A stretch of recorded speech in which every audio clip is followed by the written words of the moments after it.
ওই যে ডাকিতেছি তোমায় কবরের মাটি আসবে আত্মীয়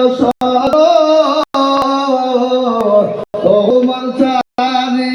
পাশে বৈশাখ করিবে কান্দ তোমার সাজা দেবে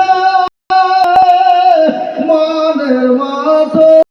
সাজা দেবে মনের মতো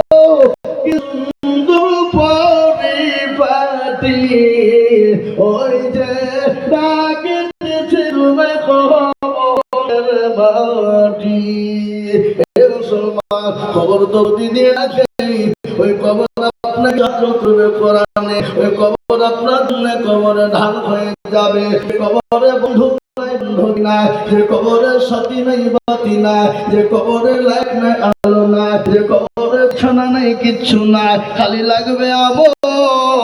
ইন্নাল্লাযীনা আমানু ওয়া আমিলুস সালিহাত যারা আমলে সালিহ করবে আল্লাহর দ্বীনকে আঁকড়ে ধরবে আল্লাহর দ্বীনের খিদমত করবে